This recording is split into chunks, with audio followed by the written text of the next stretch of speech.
It is our fourth lecture on chemical thermodynamics. Now, next topic is spontaneous process. This process is also known as irreversible or natural process. Spontaneous process have a natural tendency to occur and do not require any external influence for their occurrence. It is the spontaneous process. The spontaneous processes tend to occur in a direction that leads to an equilibrium, and it is one of the statement of second law of thermodynamics. Okay, now यहाँ पे जो spontaneous process है, spontaneous process occurs of its own and does not require any external influence to occur. It proceeds in one direction and cannot take place in opposite direction unless the external stimulant is present. The spontaneous processes can be rapid or slow, or spontaneity is not concerned with the rate of the reaction and the process continues till the equilibrium is reached. Then the spontaneous or natural processes tend to occur in a direction that leads to an equilibrium, and it is one of the statement of second law of thermodynamics. जो process खुद से होगा, that process is known as irreversible process. Waterfall की example, common example हम देख सकते हैं. Waterfall की example, water flows from higher level to lower level without any external influence. इसका रिवर्स प्रोसेस, घर में हम जो वाटर पंप लगाते हैं, ऊपर हमको पानी ले जाना है, इसके लिए हम एक्सटर्नल इन्फ्लुएंस का यूज़ करते हैं, एक्सटर्नल फैक्टर, एक्सटर्नल फोर्स हम यूज़ करते हैं. जो वाटर पंप है, it is the external force, तो फिर पानी नीचे से ऊपर जाता है. ओके, अब यहाँ पे ये जो प्रोसेस है spontaneous process, it takes place on its own. That process is known as spontaneous or irreversible or natural process, and the natural processes tend to occur in a direction that leads to an equilibrium. जब तक के equilibrium attain नहीं होगा उस वक्त तक ये process चलता रहेगा. Now next है अपना topic, that is energy and spontaneity. The spontaneous reaction takes place in a direction in which energy of system is lowered. जिस डायरेक्शन में एनर्जी कम होगी, एनर्जी कम हो रही है, इसका मतलब it happens in exothermic reaction. Exothermic reaction देखिए नेगेटिव साइन है, and it this is the value for exothermic reaction negative sign के साथ, and this value is enthalpy change for the reaction between NaOH and HCl which is exothermic process. The process, इन दोनों के बीच में जो process है, it takes place on its own and it takes place in a direction in which the energy of system is lowered, and it is exothermic process. Summation of enthalpies of product is less than summation of enthalpies of reactant in exothermic reaction. Therefore the spontaneous reaction takes place in a direction in which energy of system is lowered. जिस direction में energy कम हो रही है, इसका मतलब that process is spontaneous process. This value is in terms of energy. ठीक है, अब ये तो है निगेटिव वैल्यू, ये दोनों को ये इन एनर्जी एंड स्पॉन्टेनिटी में रिलेशन शो कर रहे हैं. On the other hand, ice melts spontaneously by absorbing heat from surrounding. पहले प्रीवियस टाइम हमने देखा melting of ice, that is fusion of ice, it is endothermic process, and the value is 6.01 kilojoule per mole. Positive value है, इसका मतलब the process is endothermic process, yet the process is spontaneous. ये second example भी हम देख चुके हैं. Enthalpy of solution for NaCl is +4 kilo joule. Positive sign है, it means that the reaction is endothermic reaction. Endothermic reaction में क्या होगा, absorption of heat takes place.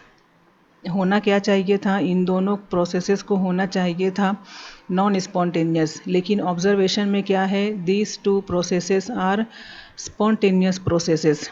सो यहाँ पे एक इसका लिमिटेशन आ गया. ये जो हम बता रहे हैं कि the reaction which is exothermic, that reaction is spontaneous. अब यहाँ पे एक लिमिटेशन आ गया. Therefore the exothermicity is not the sufficient criterion for spontaneity.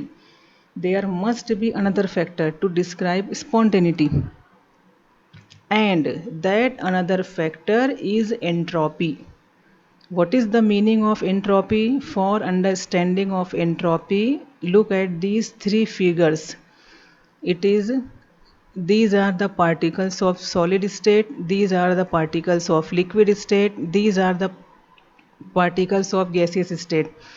Water अपने डेली प्रैक्टिस में है, therefore it is ice, it is liquid water and it is water vapour.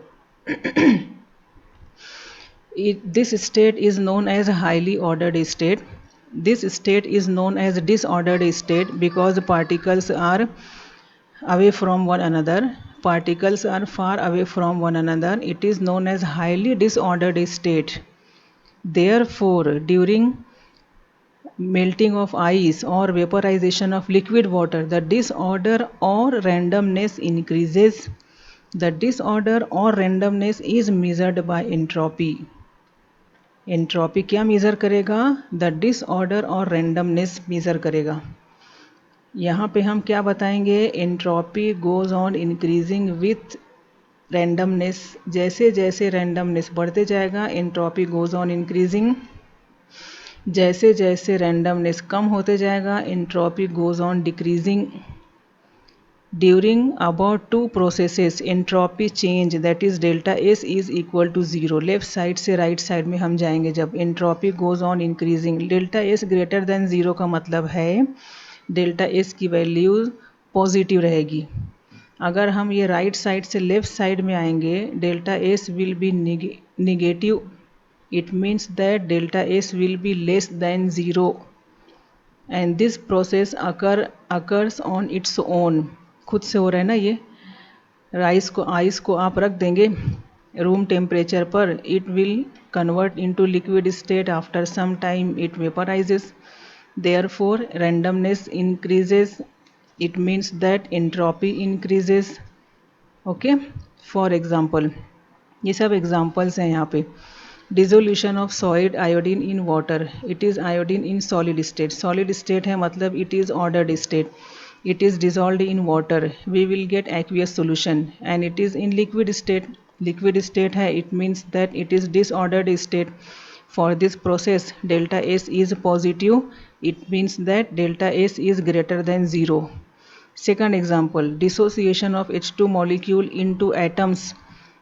H2 in gaseous state, it is already disordered state. When these two hydrogen atoms are separated, it becomes a highly disordered state. For this process delta S is positive. It means that delta S is greater than 0. Now, what is the quantitative definition of entropy? Quantitative definition of entropy. Entropy change of a system is equal to amount of heat transferred to it in a reversible manner divided by the temperature in Kelvin. Therefore, delta S is equal to Q reversible upon T. Its unit is joules per Kelvin. Q की unit joule में और temperature की unit kelvin में. Therefore, यहाँ पे इसकी unit क्या बन जाएगी? Joules per kelvin. नाउ देखिए, delta S is directly proportional to Q reversible and delta S is inversely proportional to temperature. अब यहाँ पे when heat is added to the system, the molecular motions increase. It means that kinetic energy goes on increasing. Kinetic energy बढ़ रही है, randomness goes on increasing. This results in increased molecular disorder and thus entropy of the system. Therefore, delta S is directly proportional to Q reversible. Now, delta S is inversely proportional to temperature. Now, if a certain amount of heat is added to a system at higher temperature, then the disorder caused is lesser than that caused by adding the same amount of heat is added at lower temperature when the system is already at higher temperature. Therefore, there is no marginal increase in entropy when the temperature of system increases. क्योंकि system ने पहले से disorder attain कर लिया है, disorder पहले से है, ठीक है। अब हम टेम्परेचर बढ़ाएंगे सिस्टम का, there is no marginal change in the entropy, therefore delta S is inversely proportional to temperature. Okay, इसका एग्जांपल हम लेते हैं। फॉर एग्जांपल क्लासरूम है अपना, क्लासरूम। अब कैसा साइलेंस रहता है क्लासरूम में, और रिसेस के दौरान जब आप ग्राउंड पर जाते हैं तो वहाँ पे ऑलरेडी रैंडमनेस है। अब क्लासरूम में सडनली क्या हुआ कि किसी को कोई कुछ कोई प्रॉब्लम है, किसी को खांसी आ गई बीच में क्लासरूम में, किसी को छींक आ गई, तो रैंडमनेस बढ़ेगा, रैंडमनेस सब डिस्टर्ब हो जाएंगे, ठीक है, रैंडमनेस बढ़ जाएगा। इसका मतलब delta S is directly proportional to Q reversible. Okay, अब हम जाते हैं ग्राउंड पर रिसेस के दौरान, वहाँ पहले से रैंडमनेस है। अब वहाँ किसी को खांसी आ रही है, किसी को कुछ छींक आ गई है, कोई तेज़ आवाज़ में हंस दिया है रिसेस में, तो कोई फ़र्क नहीं पड़ेगा रैंडमनेस पर, there is already randomness, therefore there is no marginal increase in the randomness. It means that delta S is inversely proportional to temperature. ऐसे ही लाइब्रेरी की भी एग्जांपल ले सकते हैं हम, और नॉइजी रेलवे स्टेशन की भी एग्जांपल ले सकते हैं। रेलवे स्टेशन पे कैसा शोर है, वहाँ पे ऑलरेडी रैंडमनेस है, और लाइब्रेरी में कैसा साइलेंस है, पिन ड्रॉप साइलेंस, वहाँ पे रैंडमनेस तो है ही नहीं। अब कुछ बीच में अगर आवाज़ आ गई लाइब्रेरी में तो रैंडमनेस बढ़ेगा, डिसऑर्डरनेस वहाँ पे बढ़ेगा। और नॉइजी रेलवे स्टेशन है, अगर कुछ बीच में आवाज़ आ रही है कोई फ़र्क नहीं पड़ेगा। There is no marginal increase in the randomness, that is entropy. So it is the quantitative definition of entropy, that delta S is equal to Q in reversible manner upon T, ठीक है। Now next topic is entropy and spontaneity. Energy and spontaneity का तो एक drawback आ गया, वो हमने देखा। अब जो एक दूसरा फैक्टर अपने सामने आया, दैट इज़ एंट्रोपी। अब हम एंट्रोपी और स्पॉन्टेनिटी को देखते हैं। What is the relation in between these two? Now look at the following examples. The entropy increases when ice melts above 0 degree C and water vaporizes at 100 degree C. Both are spontaneous. ये जो दोनों reactions हैं ये spontaneous reactions हैं, ठीक है। Now consider the spontaneous reaction at room temperature. This reaction, decomposition of H2O2 which is in liquid state gives H2O in liquid state plus O2 gas. For this reaction delta S is equal to plus 126 joules per Kelvin. Spontaneous process है, delta S is greater than 0 and this reaction is spontaneous reaction. And in the above examples, entropy of system increases in the spontaneous reaction. Now consider this reaction. For the formation of water molecule, change in entropy is negative. अब यहाँ पे the entropy of system decreases yet the reaction is spontaneous. इसको होना चाहिए था non spontaneous according to this sentence, but this reaction is spontaneous. Delta S is equal, ये reaction एक मरतबा शुरू हो जाता है तो ये रिएक्शन कंटिन्यू रहता है ये। अब यहाँ पे होना क्या चाहिए था? Positive, but here delta S is negative. इसको होना चाहिए था non spontaneous, but this reaction is spontaneous. Now इसके लिए यहाँ पे हम देखते हैं second law of thermodynamics. The second law of thermodynamics states that the total entropy of a system and its surroundings increases in a spontaneous process. अब क्या आ गया यहाँ पे? total entropy of system and its surrounding. Total entropy of system and surrounding increases in spontaneous process. It means that delta S total must be greater than 0 for spontaneous process. अब जो ये example हमने देखा क्या है? For the formation of H2O molecule, temperature is 298 kelvin. For this reaction delta H is equal to -527 kilo joule. जब 1 मोल के लिए हम लेंगे ना ये वैल्यू, तो इसको हम 2 से डिवाइड करेंगे। Delta S is equal to -327 joules per kelvin. अब जो डेफिनेशन हमने देखी है एंट्रोपी की, delta S is equal to Q reversible upon T, that delta S is for system, this delta H is -572 kilo joule, this value is for system. यहाँ पे हमको surrounding के लिए निकालना है। Therefore Q is equal to +572 into 10⁻³ joules. Kilo joule को joule में convert करना है, किलो की जगह 10⁻³ लगा देंगे हम। Temperature is given that is 298 kelvin. This value is for system, we have to calculate for surrounding, therefore delta H is equal to +572 into 10⁻³ joules। जब हम इसको सॉल्व करेंगे we will get 1919 joules per Kelvin। therefore delta S total is equal to delta S system plus delta S surrounding। ये value अभी हमने calculate की, this value is given -327 joules per Kelvin। इसको हम सॉल्व करेंगे we will get +1592 joules per kelvin. Positive value है, it means that it is greater than zero, means delta S total is greater than zero. The reaction is thus spontaneous. ये reaction कैसा हो गया? Spontaneous according to second law of thermodynamics, जो क्या बोल रहा है? In total entropy of system and surroundings increases in spontaneous process, and this value is according to this statement।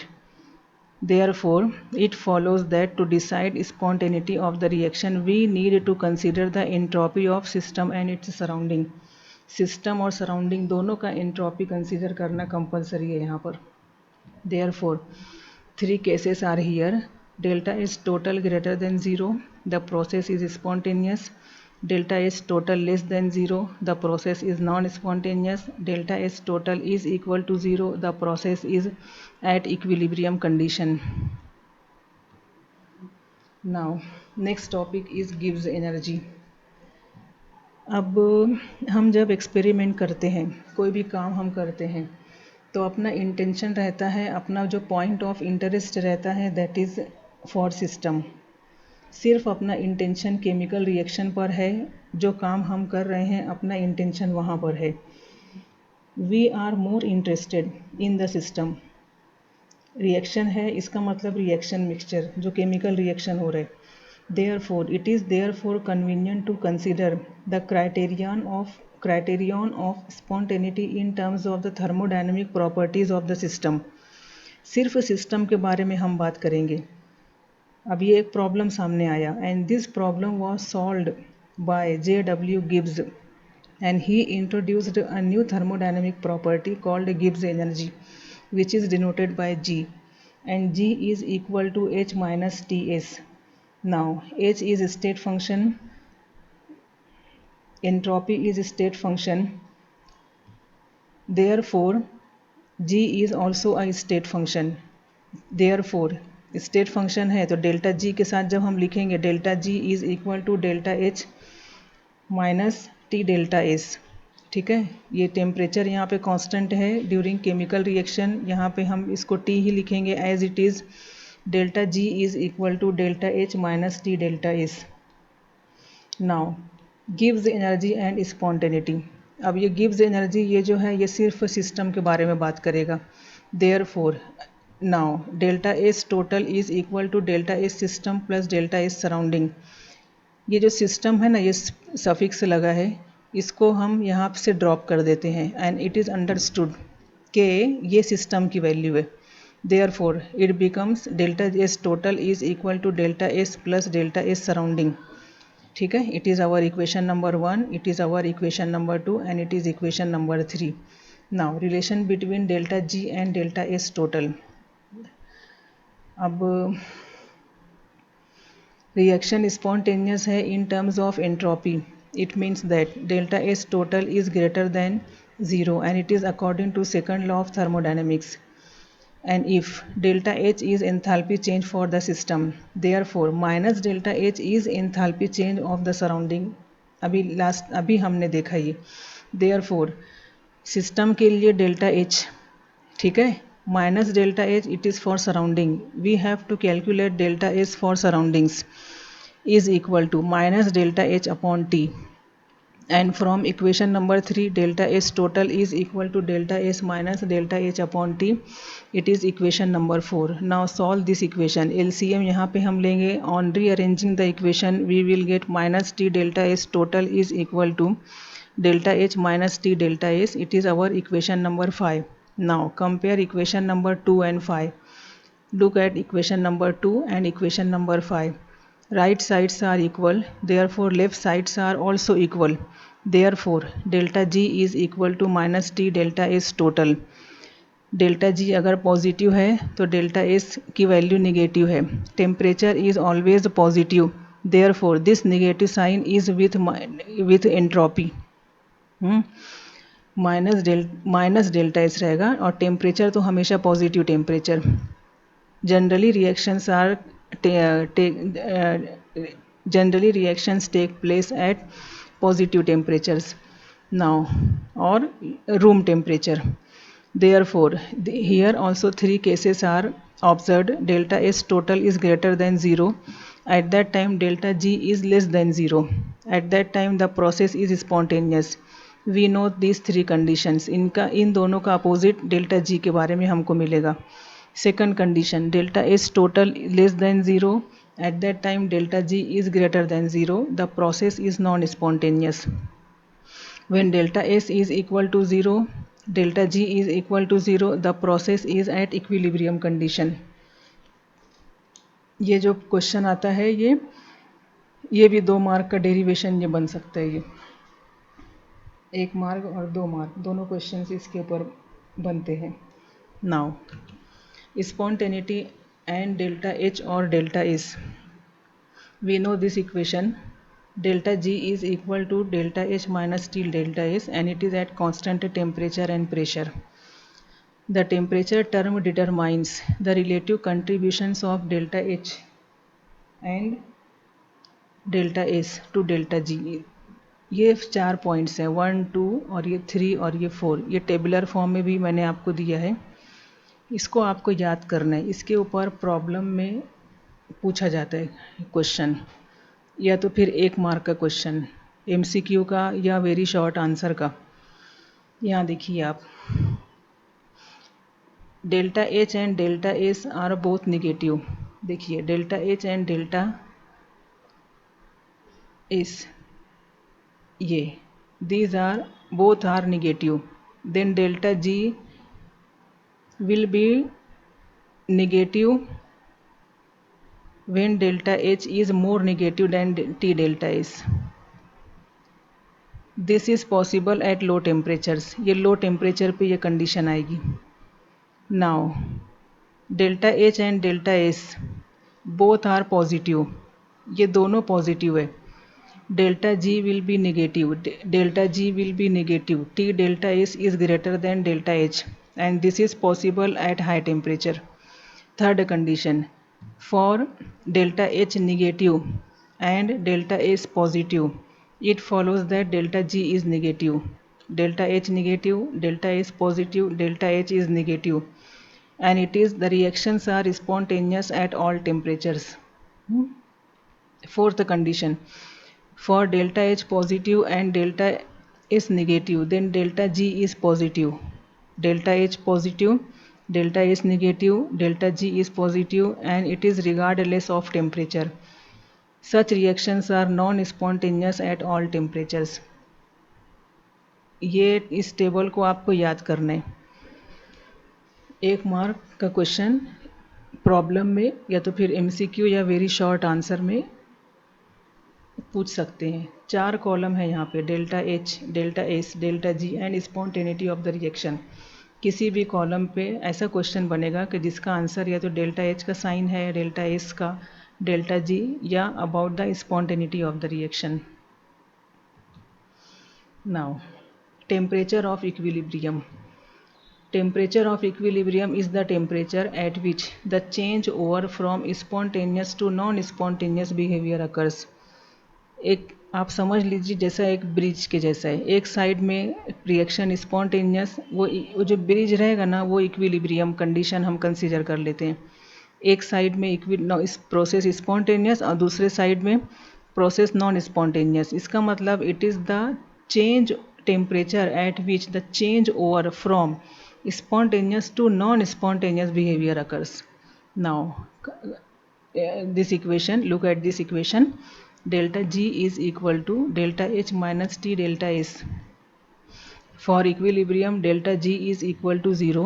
Therefore, यहाँ 0 जब हम रखेंगे on rearranging this equation we will get T is equal to delta H upon delta S. इस पे भी problems बनते हैं और फिर ये पूछा जाएगा कि whether the reaction is spontaneous और नॉन स्पॉन्टेनियस। उस वक्त हमको इन दोनों का साइन फिर देख के फिर आंसर लिखना रहेगा हमको। Now next topic is Gibbs function and equilibrium constant. Consider this equation for the reaction A plus B gives C plus D. General जो इक्वेशन रिएक्शन हमने लास्ट टाइम देखा, consider that reaction, and for that reaction the Gibbs energy change is delta G is equal to delta G0 plus RT ln Q, where delta G0 is equal to standard Gibbs energy change and Q is the reaction quotient. The concentrations or pressures other than at equilibrium condition, that is known as reaction quotient and it is represented by Q. और अगर equilibrium attain हो गया it is represented by K. Equilibrium के अलावा अगर concentrations और pressures हैं that is known as reaction quotient. For example this reaction, इसके लिए हम लिखेंगे delta G is equal to delta G0 plus RT ln. Q है ना, QC it is for concentration, ये P है QP, P for pressure. It is the symbol of concentration, product of concentration of product, and it is the product of concentration of reactants. QC, reaction quotient. It is the ratio of product of concentration of product and product of concentration of reactants other than at equilibrium condition.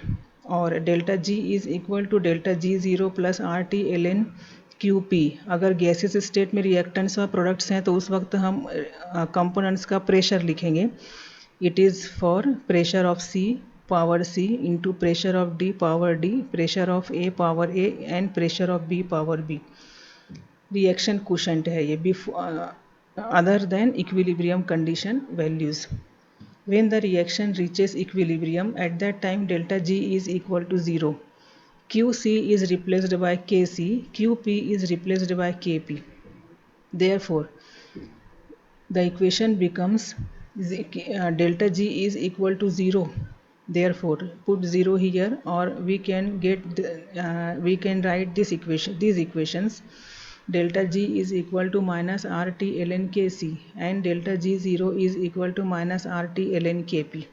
ठीक है, ये natural logarithm है और log to the base E we have to convert into log to the base 10 by multiplying with 2.303.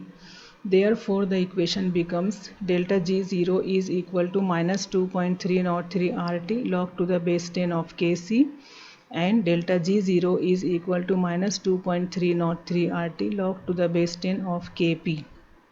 Problems आते हैं इसके ऊपर, 2 mark के प्रॉब्लम्स बनते हैं इसके ऊपर. जितने टर्म्स हैं या तो यहाँ पे डेल्टा G0 कैलकुलेट करना है आपको, या तो फिर KC और या तो फिर KP. ऐसे प्रॉब्लम्स इसके ऊपर बनते हैं. जितने प्रॉब्लम्स सॉल्व्ड प्रॉब्लम्स हैं उनकी प्रैक्टिस करना है आपको. Reading of book is compulsory. So here the theory part of chemical thermodynamics is over. Okay, thank you.